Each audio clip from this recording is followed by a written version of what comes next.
Good evening, my fellow bears, and if it's not evening where you are, I'll let you decide if I'm too early or too late. This is How to Save Like a Bear, episode 9. This may change in future, but here's how the Help to Buy equity loan works hypothetically. You're planning to buy a 3-bedroom new build with Harry Styles for $600,000. Now let's get serious. It's outside London for that price, obviously. Don't be silly now. You think Harry earns good money, but you and Harry Styles aren't talking about money when you talk. Maybe you should be. Now Harry tells you he can't really put in much for the deposit because he spent a lot on shoes, cars, and I don't know, getting his nails done. I don't know what he spends on. At least 2 of those are probably business expenses. They seem like a good guess. You've also got 3 kids, Shep, Curly, and Mo. If you were paying attention, it's only a 3-bedroom house. So where will Curly sleep? You're going to have to convert the garage, and you haven't even bought the place yet. Welcome to the middle class in the UK.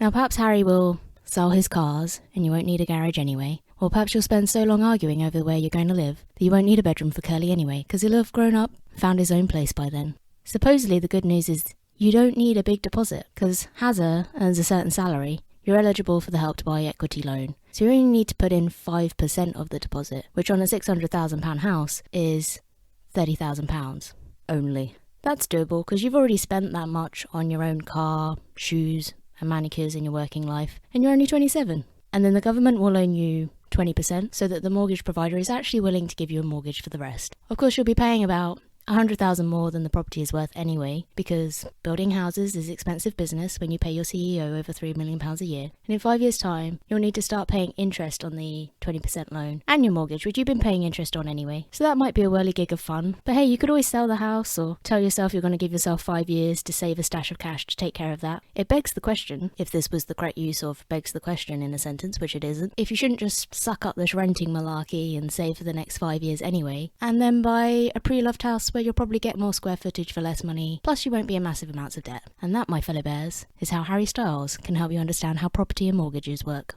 Hi, I'm Bear. Let me share what's worked for me so that you don't stack it head first into life's mistakes. Welcome back, or if you're new, say hi so that I can say hi and thanks in return. I've started a blog and a podcast and some YouTube channels to help entrepreneurial-minded first-time buyers or big savers get the best value for money from their spending priorities and save whatever you want in life without living under a rock. And all without giving financial advice, because I'm not a financial advisor.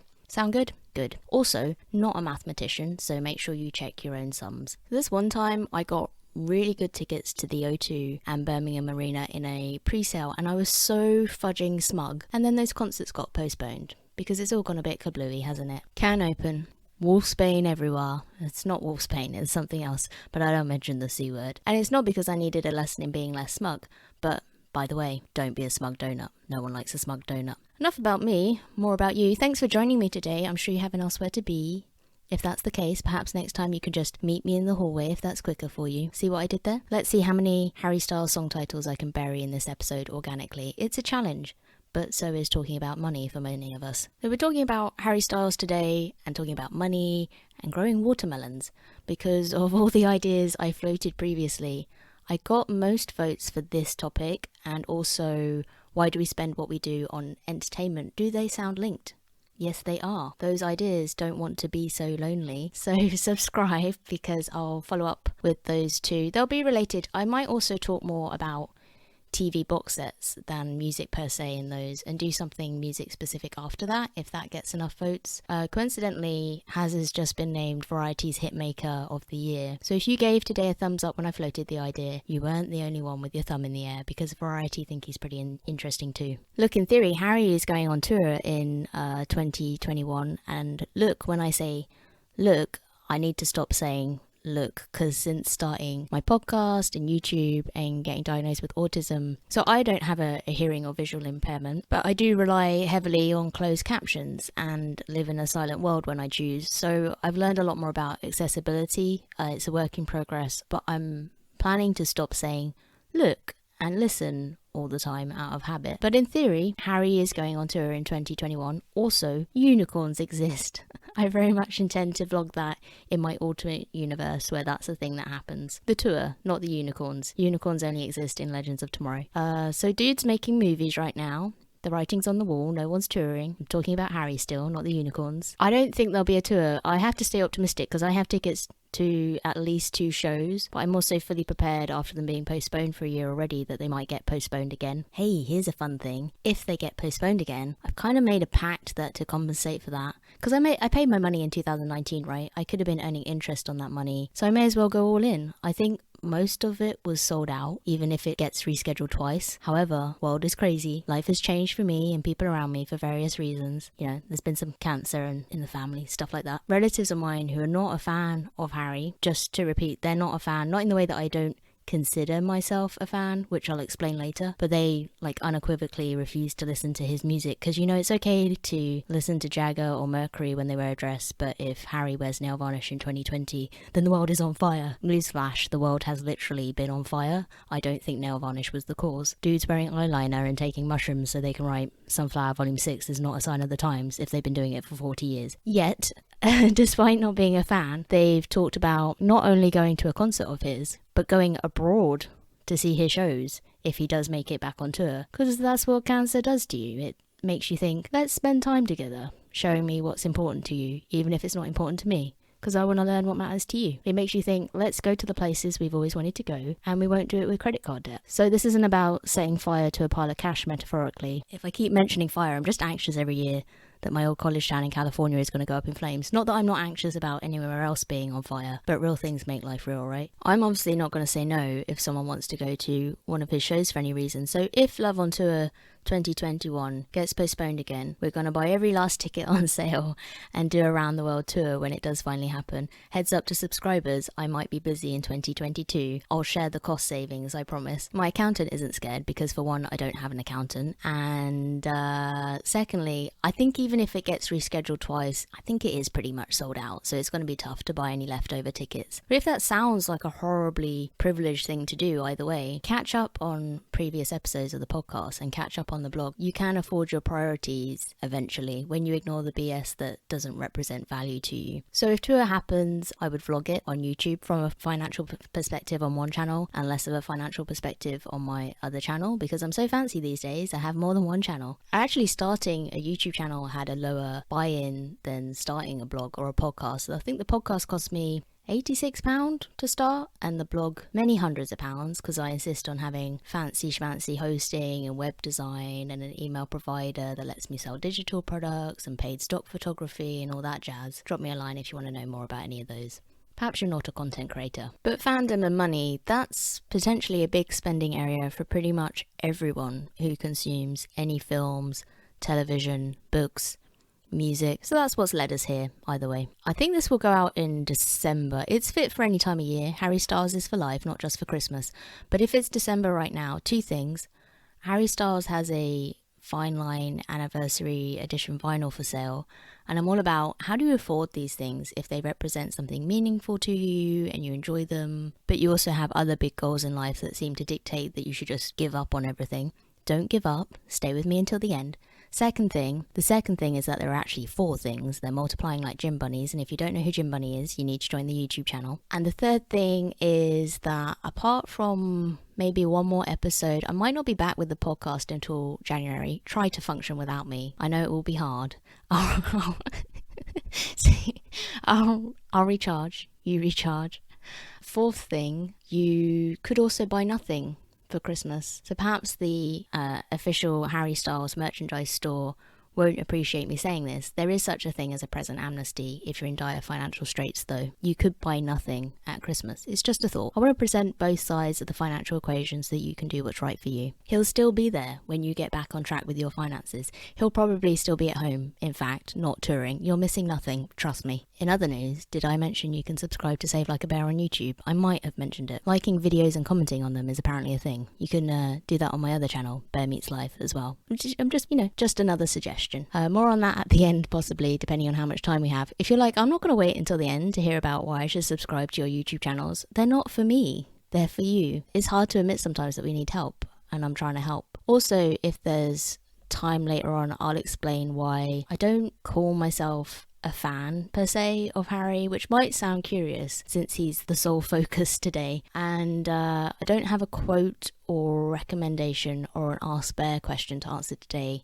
like I often do when I record usually, unless you take this entire episode as a recommendation for Harry. But I'm sure those things will return when I record in future if that's what you want, unlike One Direction. So I'm assuming, of course, that you know who Harry is, but to assume would make an ass out of you and me, and assumption is also the mother of all fudge-ups. So I suppose I should give you a primer so that we're all on the same page. Once upon a time, there was a boy, and that boy worked in a bakery. Then he lost a talent competition. From there, he joined a band of boys, a boy band, you could say. But they didn't dance or really do anything very choreographed at all. So for the first time on stage, whether they were playing instruments or not, they made it okay to just kind of wander around. You know, you could sit on the stage edge and chat to the front row in the middle of a song if you wanted. It was all very casual. Almost like having a concert in your living room, if your living room was San Siro Stadium. And then One Direction went on hiatus or split up, depending on whether you're a sour wolf or a glass half full kind of person, or just depending on your ability to read subtext. If you struggle with the latter, ditto. I actually missed the One Direction era as it was happening. I thought I had a succubus, which is a demon that lies on you in your sleep. Or I was living in a haunted house. It turned out just to be your bog standard sleep paralysis. But I was quite sleep deprived between 2010 and 2015, so ignoring One Direction was just one of my questionable decisions. Perhaps we'll cover that next Halloween. The succubus, and what sleep has to do with money, not One Direction. Although I'm sure I could combine all of those. So even if you're not interested in them, if you are interested remotely in the history of social media or online marketing, definitely investigate them, because the early days of One Direction, their success very much stemmed from leveraging a line of communication with fans via social media. And they're responsible for a lot of the marketing methods that we take for granted today. They were live streaming years ago before it was a thing. Now it's common as muck. I mean, even I live stream. Harry then released his solo album in 2017, played against type for his character in Dunkirk compared to the bit of guest acting he'd done while in One Direction. He went on tour, and all of these things were well received regardless of your definition of success, because remember, we have to set our own standard. He seemed happy. In 2019 he released Fine Line, which has sold even more copies, I think you'll find, and it didn't win a Brit Award, because you can't expect to win a Brit Award on primetime television if you admit to taking mushrooms to make said album, regardless of the musical credentials, because ITV's advertisers won't like it. It won't stop the Brit Awards from using you as comedy value to get their viewing figures up for the whole 2 hours.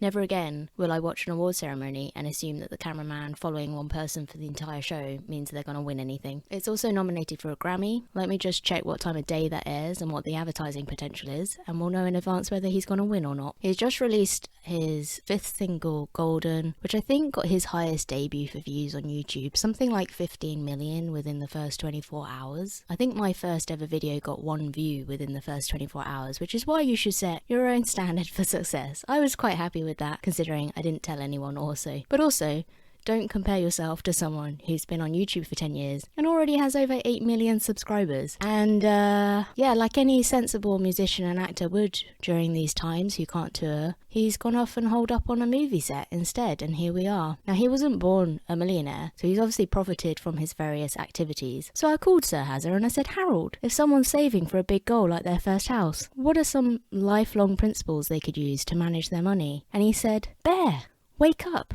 This isn't a rhoda, this is real life, you're dreaming, and the sleep paralysis will wear off shortly. So I had to invent today's tips all by my onesie, because I do not have a line of communication with Harry. So let's see what we can learn though, regardless of what stage we're at financially. In other news that seems unrelated, but there is a connection, I've been doing a reverse advent calendar for my local food bank. If you don't know what that means, the idea is that instead of opening an advent calendar each day to eat chocolate, you put an item in a box each day of advent and then donate it to your food bank. Except they actually need the donations before Christmas Eve, so you do it throughout November and you donate at the start of December ideally. I'll link to something that explains it, probably on the UK Money Bloggers website. I'm part of UK Money Bloggers if you want to know more. I'm going to mention charity shops later, and already you might be thinking, wherever you are, I don't know if you're at home or on the train or in a car, you can let me know. But if you're thinking, hang on a Coco, what have charity shops got to do with Harry Styles? So one of the things I like about Harry is that he does do a lot for charity, but also, and this is really important because it's not just about about donations. He uses his platform to try and improve other people's lives, and he influences his audience to do the same. So using your platform is not exclusive to celebrities. Actually, even if you only have 50 friends on Facebook or 100 subscribers on YouTube, if all those people were in a room with you, that would be a lot of people paying attention to you potentially. So I think anyone at any stage of life has a platform to spread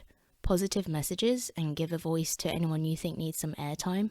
So I take it seriously that you've tuned in today, because you could have an elsewhere to be. So let me use this time to share with you something that I hope leaves you feeling good at the end of it, maybe changes the way you think for the better, even if it's a 1% shift, if that's what you needed today. We're just here to spread love and information and treat people with kindness, as Harry would say. But by the way, if you fall into the camp of all rich people are evil, I'll probably explain in future why you're broke, and you always will be if you resent the rich, especially new money who've made their wealth in your lifetime.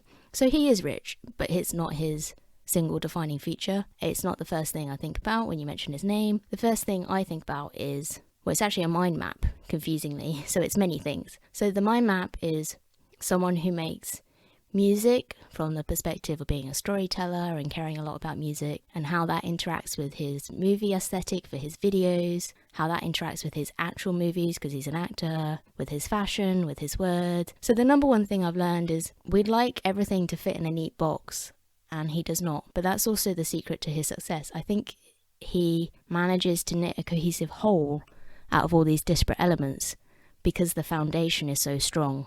Like a new build house from the 1950s. They don't build them like they used to. Why do we need to be talking about money and Harry Styles, and what has it got to do with growing watermelons? So you've heard this crazy rumour that resenting the rich isn't going to pay your bills or give you your first deposit. Perhaps you heard it from me. Perhaps you heard it in episode 5 of my podcast, and you've heard that the government and your employer aren't going to bail you out in life. This means it's down to you to take control of your financial future. And you're like, Harry Styles, he seems like a nice guy, even though he's new money. If it's true that money doesn't make you evil, it just amplifies the person you already are. And he hasn't gone bankrupt either, so he's presumably doing something right to manage all that moolah. What's good about Harry? Is there something we should stop buying? And what can we learn about managing our own money if we're saving for a big goal, we want to buy our own house one day, or just be financially independent? Now, maybe you don't want to work in a bakery. Perhaps you can't sing or act. That's okay, because the entertainment industry is probably the least likely way that you're going to make your fortune just because of the odds involved. Today, let's cover some life lessons from Harry Styles that anyone can use to bring our goals closer regardless of what stage we're at in life. We're going to think rich and grow fruit, not just yet. P.S. How many song titles do you think I can include during the next 20 minutes and stay coherent? Let's find out, shall we? So the first life lesson from Harry Styles when it comes to money is that first-time buyers, and really any sweet creature on this planet, can diversify their income. But, because you've probably heard this tip before, let's be honest, but especially aim for income you have more control over. So instead of waiting for someone to pay you, protect yourself. Now, as an example, Harry apparently has his own music publishing company, his own record company. I think I tried to look this up once just from the point of view of trying to understand the music business. I came to the conclusion that just because I can belt a high C doesn't mean I understand sweet FA about the music business. So I left that for a future experiment. So I'm not sure if it's for purely fiscal or creative reasons or both. I think the idea is that you set up a record company and then you give exclusivity to a bigger international record company to actually distribute your stuff because they can afford it and you can't. And then by the time your contract with Goliath expires, your rights to the music revert to your own record company, by which point you've got your profits to do what you like with it. Anywho, the point is, there are definitely benefits to adding income streams to your life, whether it's starting a YouTube channel or something else information-based like a podcast or a blog, or it could be investing, it could be selling something you make, but adding income streams where you control the platform or some aspect of the distribution. So for instance, your own website versus hopping on social media.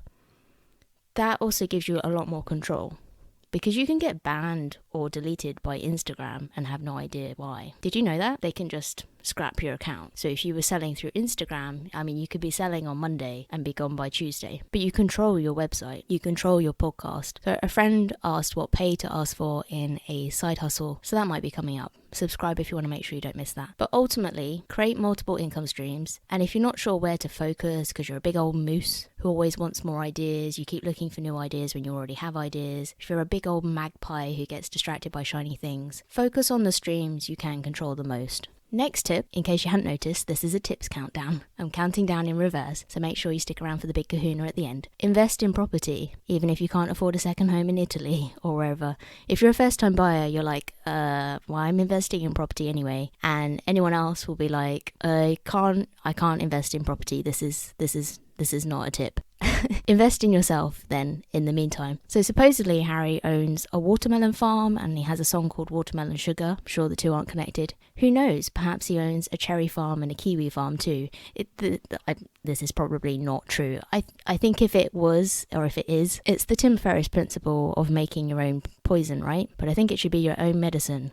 Not just because I said I try and fit in as many song titles as possible into this as possible for funsies. Did you catch them all, like Pokemon? So before people knew who Tim Ferriss was as author of the 4-Hour Workweek, I think the story goes that he started a supplements company because he was spending so much himself on sports supplements that he came to the conclusion he really needed to insource his biggest expense. Otherwise, it was going to break him. So there's 2 tips in one here. It's invest in property if you can, and if you can't do that today, invest in yourself instead. So perhaps it's starting your own cottage industry so that you don't have to buy something you usually spend a lot anyway, or you buy it very regularly. I should probably start making sugar-free chocolate spread because eating that every day is close to bankrupting me. It's a similar principle too as buying stocks and shares in Apple when you own every product Apple bring out, right? Or buying a Tesla and then buying shares in Tesla, because if you're consuming something, you feel tied to the future progress of that company, and buying a share is a way of supporting them while supporting yourself, potentially. If you can't tell, I started investing in stocks and shares finally this year. It was a hard change,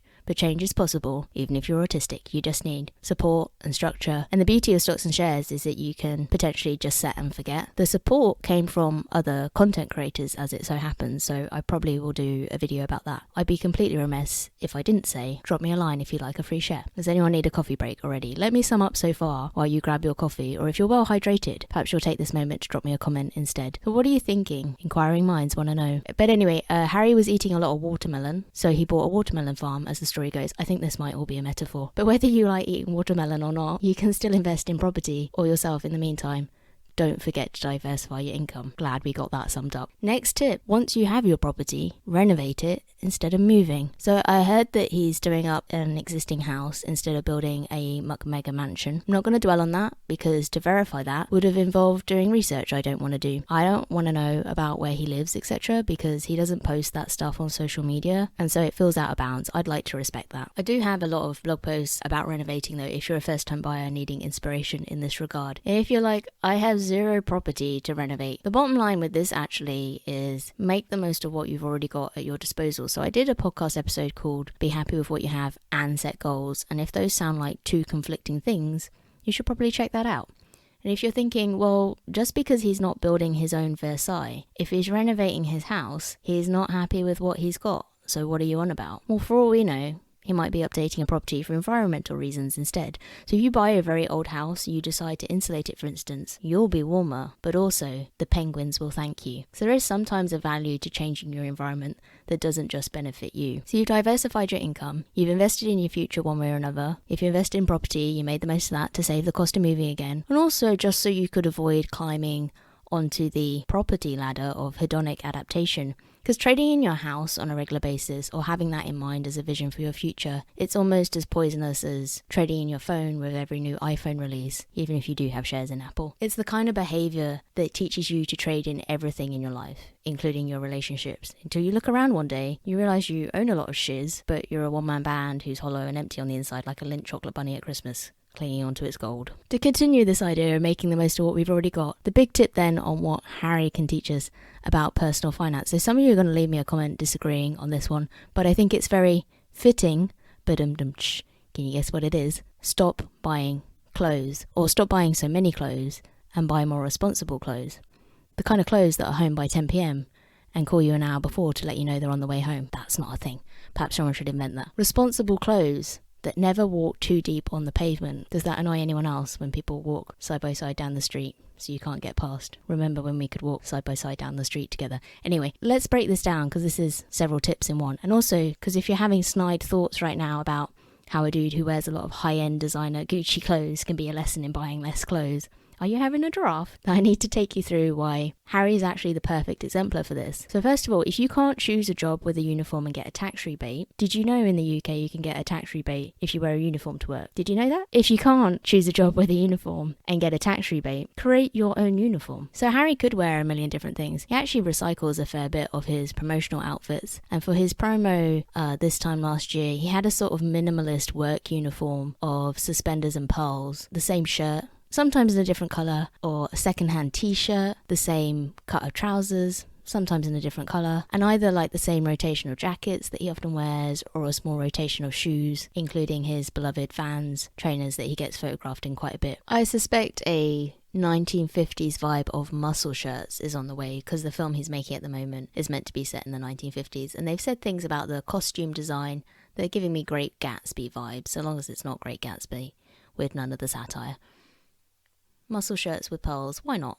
Kinsey would have a field day. That sounds like a different movie. I don't judge him for wearing designer clothes. I've talked before about why resenting the rich for wearing designer clothes is the equivalent of drinking poison and hoping the other person will die, when you're really just cutting your nose off to spite your own face, and a lot of other expressions. So there's a cost per use argument that you should pay more the more you wear something. In fact, Mr. Moneyjar, I'm pretty sure, has a good post about this on Instagram, so I'll try and link to that. Just follow him while you're there. He's also a king. Ramit Sethi has been talking about this for years. You could go all the way back to his podcast episode with Amy Porterfield all my years ago. I think it's episode 54, where he talks about, if that's your definition of value, then so be it, because there is a logic there. And also, I finally clicked why Gucci let Harry wear Lanvin and other designers. So I don't know what the benefits are of having your own record company, etc. Probably 0.01% of you are planning to set up a record company unless you tell me otherwise. When I'm ready to set one up, I'll research it properly. In the meantime, partly because I don't like to dig too deep, I couldn't work out his financial relationship with Gucci because there's other labels he wears a lot of their stuff too, and he favors sustainable designer brands who use materials that were discarded, etc. And I was like, there's obviously not an exclusive arrangement going on, so when do you justify that? If you're a content creator or a small business, I think it's the same principle as related podcasts, related social profiles, or sharing which YouTube channels you subscribe to, which blogs you follow. It's about having no such thing as competition. So it signals to Lanvin customers that they should buy Gucci and vice versa. So if you normally go around life thinking that everything's a competition, I'd make friends with your so-called competition. Like, help the platforms you're on or your stakeholders know who your customer base is and your followers, like who should associate you with, and don't have it in mind that you have to have an exclusive relationship with anyone promoting your brand. And the other aspect of that is that comparison can also still be very helpful if your so-called competition is in a category above or below you. So my podcasting mic, I like it for the price, etc. But if I was to do a YouTube video to actually help others understand whether it's a useful mic or not, I might actually demonstrate a higher priced microphone in the same video so that you've got some relativity. Let me know if you want that. So that's a bit of a side hustle related tangent, but if we've met before, I think you're used to that from me by now. So how do you stop buying clothes? Apparently, you're supposed to go sustainable. So Gucci is the most sustainable fashion brand on the planet, apparently. I think they have an official designation for that. Who just spat out their tea? You're like, let me just go check my DMs. Oh, it's Gucci. They want to give me a load of clothes for free. So most of us aren't in that position. I live nearish a designer outlet. The queue for Gucci gets pretty hardcore. From what I've seen, it's almost as intense as the queue for the pit section when Harry is touring. So how do you get into slow fashion if a £600 pair of sustainable sneakers feels like it belongs more to a fast lane that you're not really in? So the outfits in Harry's latest video, I think, were nearly all made from recycled materials, and when he chooses to work with a new designer at a fashion school, it's usually a graduate who's trying to do something innovative with leftover fabrics that would have been discarded otherwise, that sort of thing. His tour merch is also sustainable. So print on demand is a thing that exists. If you haven't haven't the means for Gucci and you can't find a level of sustainability you like on the high street, and you don't have the sewing skills of a fashion school graduate, you can make your own with the help of a sustainable print-on-demand company. You could insource your own poison. That's the Tim Ferriss rule again. Not the same metaphor as drinking poison and wishing that someone else feels the effects. More like learning to cut your own hair, or if you're Harry, just stop cutting it and grab an Alice band. No one will mind, will they, Twan? But these are still new items, right? So you still need a budget for those. But he also wears a lot of vintage and secondhand items, so lots of celebrities will only wear something once. Now maybe this guy has 100 hoodies from his record company, or maybe he only has one and he's the only celebrity on the planet who doesn't care if he wears something twice on his days off, because despite being the height of fashion when he's working, doesn't seem to care how casual he is when he's not, and he definitely wears some of the same clothes over and over again. Shocking, absolutely shocking. The world is on fire. But unusually, even the vintage items that are carefully chosen for his promo get reused too. I think it's the Harry Styles Fashion Archive on Instagram. I'll check it. They pointed out that, you know, a pair of sunglasses from a Rolling Stone photo shoot resurfaced in one of his music videos, and a jumpsuit from the same photo shoot he then wore on stage at the Jingle Bell Ball. The latter isn't vintage, I don't think. I think that was one of the pieces by a new designer where he's trying to give them a golden opportunity as they're falling out of design school, almost as if they were under the light of a canyon moon. This is partly about brand relationships again, but being given something that gets more than one outing to show how versatile it is. You can wear your glittery denim jumpsuit both at the O2 Arena and while strolling through a field on a summer's day. The sunglasses were vintage, I think. My definition of secondhand and Harry's might still have a bit of a price gap. But let's do some time traveling, because I think I alluded to this a few months ago in episode 6 of the podcast. Let's see what I said, and also let's investigate how different the sound quality was, if at all. So if you go to a charity shop in an affluent area, you'll find, in theory, designer clothes with the tags still on. Will they be better quality, or will they just look more tailored? So one final thing I'd add is to think about that exactly. Most of the people wearing designer clothes can also afford a tailor, and in my opinion, 90% of what makes an outfit look expensive is just down to how well it fits. So if that's the trouble in your existing wardrobe, instead of chucking it all out or donating it and then going shopping again, would a nip and a tuck here and there breathe new life without the need for fast fashion? You'll probably spend less on average overall. Plus, you could be helping someone with a small tailoring business. Who knew that hiring a seamstress was a way to save, eh? Hi savers, it's me again, Bear from the future. Present, but you're assuming this in the future after I recorded it, which is now the present.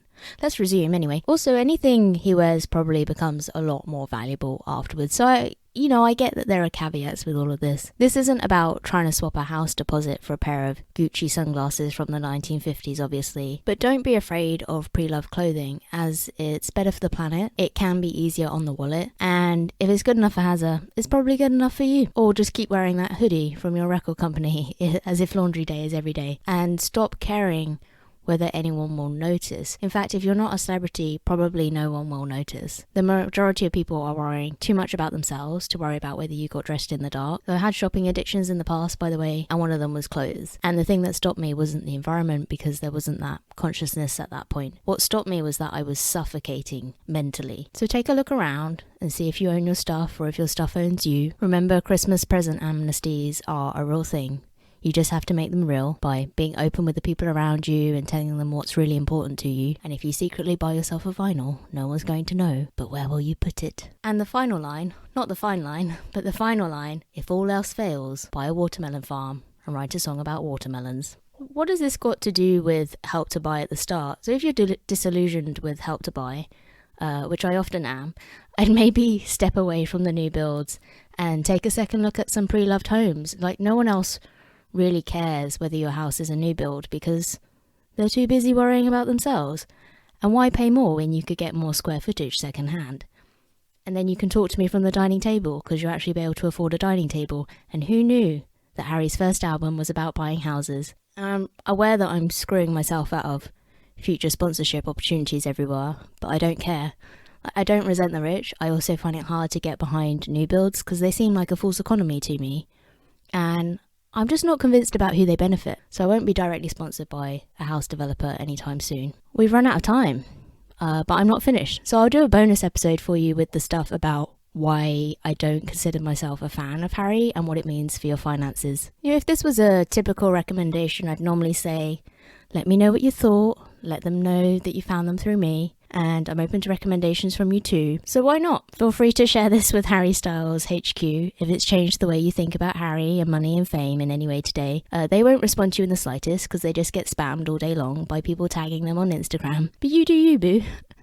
Our financial health is important though, so maybe feel free to share it with anyone who might find it useful instead. And tag me, I'm at Save Like a Bear everywhere. Perhaps I'll shout you out in future. Share your tips if you've got money management down to a T, or let me know why you haven't got your finances down to a T. Coming up in future, that all depends on you. Oh, actually, I think I am going to do something about the process of starting the YouTube channel, because I have seen a lot of people pursuing that with the idea that it's going to be a way to diversify their income in future. But otherwise, I'm very much at the stage where the topics are being determined by what you say you want rather than what I'm gravitating towards exclusively. Luckily, we have a lot in common despite my funky brain wiring, and you usually want topics that my funny old brain has a little filing cabinet ready and waiting for anyway, or that I'm willing to analyse for you at the speed of light. I'm not Rain Man. Just don't throw any matchsticks down. But cast your votes. Don't be sad if it takes me 3 weeks to acknowledge your request, like we're two ghosts on different planes. That's just me disengaging from communication because it's hard, and not because your opinion isn't valued, or because I'm trying desperately to work a Harry Styles song reference into what I'm saying. The most important person to recognise your opinion is you. Feel free to leave a review on the podcast, therefore, not for my benefit, but because your opinion matters. And the first person that has to believe that is you. I missed at least 2 song titles today. Let me know if you know what they were. Release song titles, that is. Anna, are you here? Or Carolina? Maybe you're hanging out today. Inquiring minds want to know. Subscribe, as Miss Celine from Gilmore Girls would say, and you shall surely find out when I next emerge. I hope you have a fabulous life in the meantime. Go forth!